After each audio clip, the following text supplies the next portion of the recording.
here and being with us.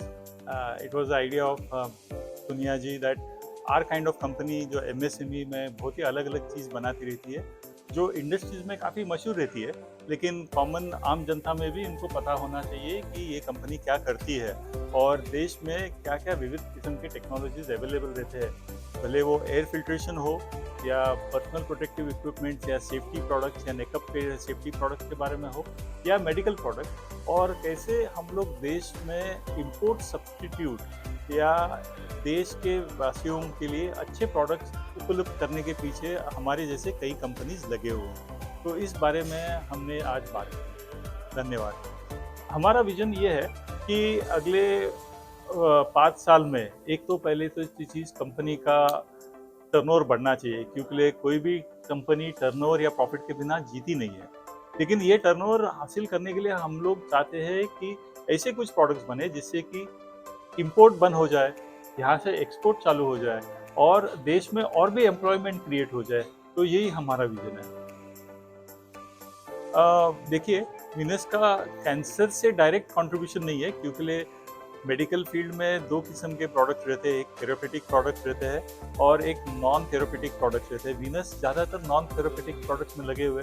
आपको जान के ताजुब हो जाएगा कि मेडिकल में 3 किस्म के प्रोडक्ट होते हैं, जैसे कि बहुत ही साधारण किस्म के प्रोडक्ट रहते हैं जैसे ड्रेप्स, एपरल्स या गाउन्स या बेडशीट्स, और फिर थोड़े कॉम्प्लेक्स किस्म के प्रोडक्ट्स होते हैं कि जैसे कि मेडिकल ड्रेसिंग्स बर्न के लिए हो या मेडिकल ड्रेसिंग्स कॉम्प्लेक्स और हॉस्पिटल ऑपरेशंस के लिए हो, और तीसरे किस्म के प्रोडक्ट्स होते हैं जैसे कि इम्प्लांट्स या हम लोग किडनी फिल्टर्स बोलते हैं। तो ये भी सब टेक्सटाइल के प्रोडक्ट्स होते हैं, इम्प्लांट्स भी। तो ये जो दूसरे और तीसरे किस्म के प्रोडक्ट्स जो है, ये हमारे देश में मौजूद नहीं है या बन नहीं रहे, और इसकी कीमत इतनी हाई है कि हमारे आम देशवासी इसको अफोर्ड ही नहीं कर पाएंगे। तो इसके लिए गवर्नमेंट इस लक्ष्य में हमारे साथ लगी हुई है और कई इंडस्ट्रीज के साथ में, कि हम उसको देश में ही बनाएं और अच्छे प्राइस पे लोगों को उपलब्ध कर पाए। सर, आपने कहा कि आपका जो कंपनी है वो कोलैबोरेट कर रहा है भारत सरकार के साथ। मतलब कि आप लोगों को गाँव में रोजगार दे रहे हैं, तो महिलाओं के लिए आपकी कंपनी के माध्यम से क्या एडवांटेज? देखिए, सबसे पहले तो हमारे कंपनी में मेरी वाइफ खुद महिला है और वो मेरी 50% पार्टनर है और हर लेवल पे महिला है, लेकिन 75% of our people employees are महिला। और हमारे कंपनी में हमने महिला का प्रशिक्षण के लिए और स्किल बिल्डिंग के लिए हर जगह हमने उनको उपलब्ध जो देनी चाहिए वो दी है। और ये जब हमारे कंपनी ने गवर्नमेंट ने कंपल्सरी के मुझे प्राउड है बताने के लिए, बिफोर गवर्नमेंट कुड से कि सभी लोगों को अकाउंट चाहिए, हमने गवर्नमेंट के पहले ये लागू कर दिया था कि हम सैलरी हमारे महिलाओं को केवल डिजिटल मीडिया से ही देंगे। इसलिए दे रहे थे हम लोग, क्योंकि हमको जानकारी होगी कि महिलाओं का जो सैलरी है और कोई लेके जा रहा है। तो हमको लगा कि, और वो उनके पैसे लॉकर में छुपा रहे थे, टॉयलेट्स में छुपा रहे थे। वो देखते हुए हमने कहा कि महिलाओं के लिए ये डिजिटल योजना जो है हमने चालू करनी चाहिए। और उसके 6-8 महीने के बाद जब सरकार ने किया, हमको पूरा विश्वास हो गया हम सही कदम से जा रहे हैं। तब तक तो लोग डरा रहे थे हमको कि आप इंसिस्ट नहीं कर सकते हैं, सैलरी केवल कैश में ही देना चाहिए, आप डिजिटली पे नहीं कर सकते, आपके ऊपर ये मुकदमे हो गए, आपके ऊपर वो मुकदमे हो गए।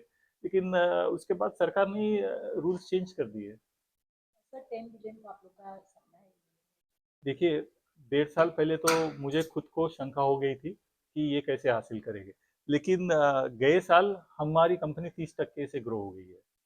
और ये 30% ग्रोथ हमारे टैक्सेस पेमेंट में या हमारे ग्रोथ में कोविड तक चलता रहा था। इसलिए हम लोग ने बहुत ही साधारण टर्नओवर से हम लोग वहां तक पहुंच गए थे। फिर से जब रोक आ गई कोविड के बाद, तो हमको थोड़ा कठिनाई महसूस हो गई, लेकिन गए साल और अब के ये जो ये सितंबर तक का हाफ ईयरली क्लोजिंग में भी हमारा जो स्पीड है ग्रोथ का वही रह चुका है। इसलिए मुझे पूरा विश्वास है हम लोग रीच हो पाए जाएंगे अगले 4 साल में। सर, आप कंपनी जो है वो कितना कितना पर्यावरण के अनुकूल लेकर आपके प्रोडक्ट को लॉन्च कर रहे देखिए, हम जितने भी अभी फिलहाल प्रोडक्ट बना रहे हैं, हम लोग पर्यावरण के लिए ही सोच के बना रहे हैं। इतना तक हम लोग सोच रहे हैं कि हमारे प्रोडक्ट्स जब कस्टमर्स लेंगे तो हम उसको लेके फिर से हम उसको कैसे यूज़ कर पाएंगे। अब 26 सितंबर को हमारी कंपनी एक प्रोग्राम में जा रही है पानीपत में।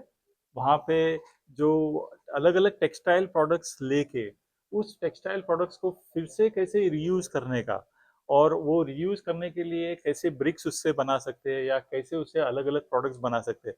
इसका इनॉग्रेशन ये सोनीपत में हो रहा है और फॉर्च्यूनेटली मिनिस्टर जो गिरिराज सिंह जी है, minister of textiles government of India, वो खुद ये प्रोग्राम में आ रहे हैं।